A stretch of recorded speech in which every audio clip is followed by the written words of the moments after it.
What's up? It's your brother. And hopefully your friend Big Hill. Rockwacey in the building. Black African power. Pro-black consciousness. Each one teach one. Yeah, I'm going to make a video. I got a video, some few things I want to talk about. A few issues and concerns. And just some things I need to express. I haven't made a video in a while. And I was just sitting here thinking, going over some things that's been on my mind. And I was just sitting here in silence, just meditating for a while, just thinking of some things. And these was popped up. I kind of jotted them down because I'm a scatterbrain. And, you know, if I don't, I'm kind of getting older, you know, I had to take some notes here. It should be all over. I got so much information in my head, I might start talking about something and forget the points I really wanted to make. But yeah, anyway, man, I'm going to make this video talking about these things. And hopefully, somebody will take the time to listen. But if not, hey, it's therapeutic for me. But anyway, the first one is about this thing right here I got on my head. Because somebody made a comment. Matter of fact, a couple of people. Well, I'm going to even say over the years. But, you know, it happened recently. And it just made me reflect back about how people see things. And then it made me look at how my thinking and the way I see myself has evolved. Yeah, this thing right here. This right here, a stocking cap. This is an old one. I usually buy them.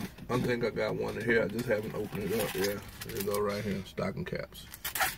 I usually buy them, that big head. I might have to get a big one. Look at that line and put on my head. That damn fat ass, big ass dome. That's all right. My mama gave it to me. I'm proud of it. But anyway, yeah, so the brother came to me and he asked me, he said, man, why you put that thing, why you wearing stocking caps on your head? You don't have no hair, can't get no waves. And I just laughed, you know. And the first thought I had when he asked me that, you know, I kind of thought for a brief second, like, me being who I am, you know what I'm saying? And that nigga, you know, I'm still trying to exercise that nigga that I used to be. You know, that dude that roamed the street, that was real confrontational, that was always quick to get in your ass when I didn't like something you said. As a part of me, it just won't go nowhere, you know what I'm saying? But I've grown, I've mellowed with age, and I think more before I open my mouth now. So I'm usually able to silence that voice and speak from a higher frequency in you know, in a more intellectual place than I used to be. Because the first thought I had was like, nigga, what the fuck you worried about what I got on my head for? See that energy right there? That's the first thought I had when he asked me that. But, you know, I kind of paused for a minute, you know, and I thought about it. I said, okay, well, bruh, first of all, what you see is a stocking cap. But I don't look at this as a stocking cap. I see it as a crown. Because I've evolved in my thinking. Like when I first, I've been wearing these things since I was a youth. You know, back when I was trying to get waves, you know what I'm saying? But back then we used to make them from mama's stocking. They didn't sell them in the stores like this. You get a pair of mama old stockings. And then if you did, she probably get mad because she didn't want you cutting up her stockings. I cut up a pair of my mama good stockings. She went off on my butt. But anyway, so, you know, I told him, I said, look, man, you see a stocking cap. But what this is to me, it's a crown.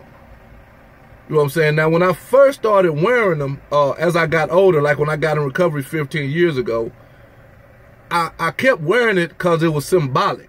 Me being removed from the streets and not being a street dude and running the streets anymore, to me, it was just symbolic of that part of who I am.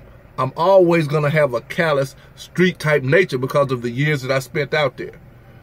But the more that I've educated myself, the more that I've evolved, you know, the spiritual things that I do, the spiritual practices that I participate in continues to help evolve me into my godhood.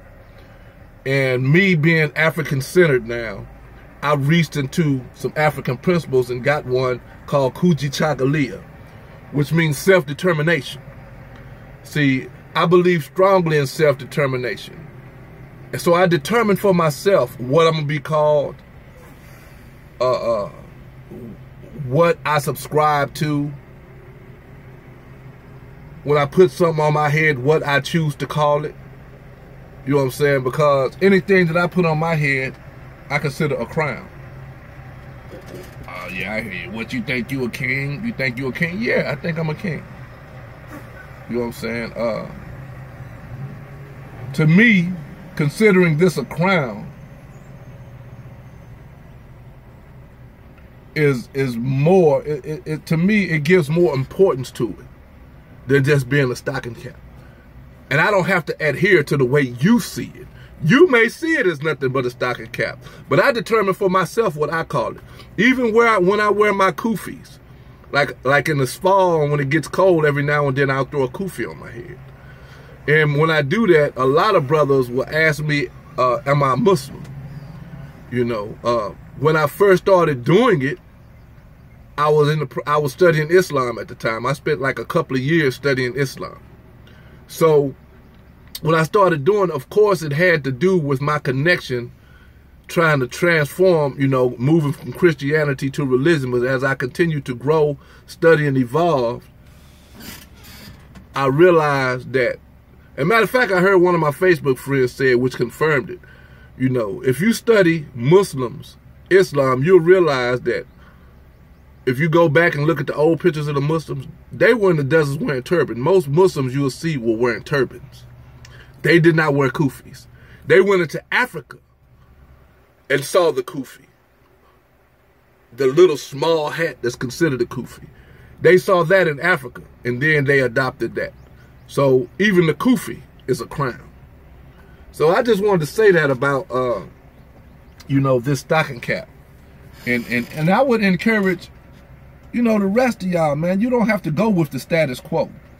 You don't have to be defined by society's idea of what and who you should be. You don't have to conform to society's style of dress if you don't want to. You can determine for yourself what it is that you would subscribe and adhere to. And you could define. You could take certain terms and certain things and redefine them for yourself. So I would encourage y'all to do that. And the second thing that really I wanted to talk about was those people, because I've had conversations with people online and on Facebook, and there's one individual in particular. I'm not going to mention their name because that's not important. Y'all probably don't know them anyway. But they seem, you know, like when I quote a source from a book, because, you know, I'm one of those, I think I've heard somebody call them a bibliophile. Just people who love to read. You know what I'm saying? I've been a reader since I was young, man. And over the last 10 or 15 years, man, I've really re-educated myself. And continue to do so, man. I just study a lot of different things, man. Most of it is because I just like to read. I like to read about new stuff. But I think that my main motivation for doing it is just, I realized that compared to quote-unquote smart people, I was at a knowledge deficit. You know, when I got off the drugs and alcohol and really took a long good look at myself, I realized, man, that I had spent a decade and a half in drunkenness and drug addiction, and I was really an ignorant person. I really didn't know a whole lot about a lot of things, and the idea that I had about myself as being very smart was based on what I was told when I was younger. But I had to look and say, man, what have you read over the last 10 or 15 years? So, you know, my main motivation is just, you know, just seeking knowledge, acquiring knowledge to be able to share and disseminate knowledge to help raise people up, you know, from an ignorant level. You know what I'm saying? You have to have people like that. And I'm just one of them brothers who happen to be one of those. So there's this one person, you know, when I mention a book or I quote a source from a book, they want to throw out, you know, it's a white man's book. I don't care what's in that book. That you don't really want to know. You really can't learn nothing from. It's like they want to cast aspersions at those of us who like to read because they don't read. You know what I'm saying? And when they do that, and then they say things like, and I put this on my page this morning, when they make those psychological projections, like you think you so smart, or you think you this, or you think you that. See, I understand from reading psychology books and papers from psychology websites and stuff like that, information from psychology websites. I understand that when people do that, that's a psychological projection. You know, and it's also the Willie Lynch chip, you know, because envy is stronger than admiration. And a lot of times it's easier for folks to express envy, make an envious statement about you, when in fact they really admire the very thing that they're talking about. But it's easier for them to say, oh, you think you. No, that's a psychological projection. If you never heard me make the comment that you just made about myself, where did you get that from? How can you go say that I think I'm when you've never heard me say that? So if you've never heard me say that and you make a statement like you think you, or he think he, or she think she, that's what in fact you think. You think those things. So you just psychologically projecting your consciousness outward on me. And I understand this. How do I know this? From reading. You know, so people do that. And they also, you have those that like to say things like, everything we already all need to know gonna come from the universe. And everything we need to know is already embedded in our DNA. And this is really true. We do have embedded knowledge in our DNA. That's already there. But they only make that statement to justify their lack of interest in reading. Like everything you need to know just gonna come from the universe. I'll give you an example. So I'm reading my psychology book, right? I mean, not psychology book, my biology book. Because I heard a brother, man, talking about genetics and biology, and it sounded so interesting to me that I went to a used bookstore and bought a college textbook. A biology college textbook. So I'm in there reading about the heart, you know what I'm saying, how, you know, the different parts of the heart, how the heart functions, you know, while one side pumps oxygenated blood into the body and the other side takes that blood and then pumps it back out and, you know, goes in red and blue. I mean, I read it one time. What I did was I read the information and then I studied it for about an hour or so and try to keep it fresh in my memory. Then I called my woman and to see if I could explain to her how the heart pumps blood in the different parts. The aorta, the ventricles, this, that, and the other. See, this is knowledge about the heart. That's not gonna come to you from the universe. But what, I'm gonna tell you what knowledge does. See, you have to look at the word educate, and this is for all you college students. And I didn't know this when I was studying in college. Matter of fact, I didn't understand the science of education until I actually studied the word educate. And educate is from the Latin. You know, there's several different, you got educo, educere.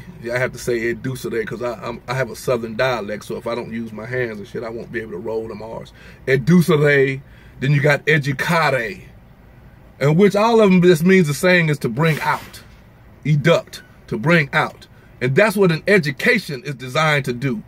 An education is designed to give you information, designed to awaken that stuff that's embedded in your DNA coding. And then once that stuff is awakens that DNA, at that point, it brings out all that other knowledge and all that other stuff that you have within you. That's why when you hear something, it awakens the DNA, it awakens genetic memory, and then you find yourself, man, on fire for that because you just awakened something in you. But these things usually, and I want to say only happen, but I don't want to just be that direct with it. I'm going to say they usually happen when you get some information from another source that you hear. It goes in the ear, you digest it into your brain and shit, and then it starts resonating. It's awakening that DNA because you heard something, and it was just awakened some encoding in your DNA, and you just not gonna get that. That's not gonna come. So that's the nature of an education. But see, but what we're receiving in this society, in the public school system, and most of these colleges and universities, is not an education. It's training and indoctrination. You're being, like in the public school system, you're being indoctrinated into the American social order.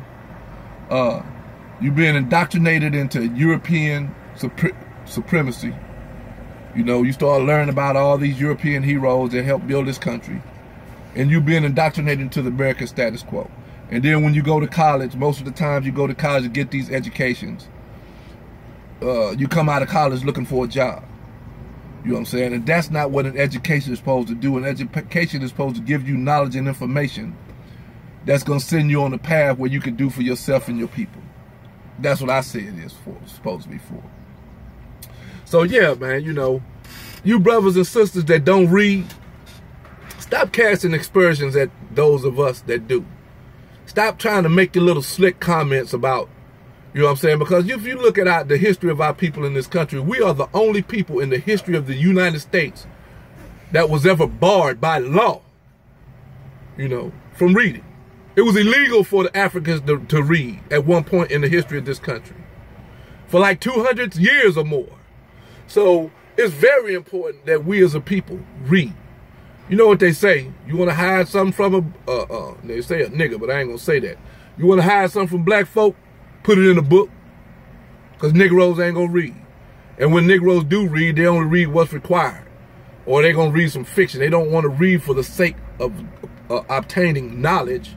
They want to read for entertainment value. So don't do that, man. Don't castigate and cast aspersion at those of us who read because you mentally lazy and you think that your brain will explode if you sit down with a book and you sit down and read a book for an hour or two. Your brain's not going to explode. That's just mental laziness. So yeah, so I just wanted to say that about that and the psychological projections that people, you know what I'm saying, cast when they start making statements about you think you, he think he. You know, all these things, man, are not good for us as a people. And I think we should think about it and we should stop. And basically that's all I really wanted to talk about right now. You know, I had those things on my mind. Now I could come up and go in on something else, but I'll save that. That's another day, another video for another day. Once again, it's your brother, Big Hill, Rock Peace. I'm out.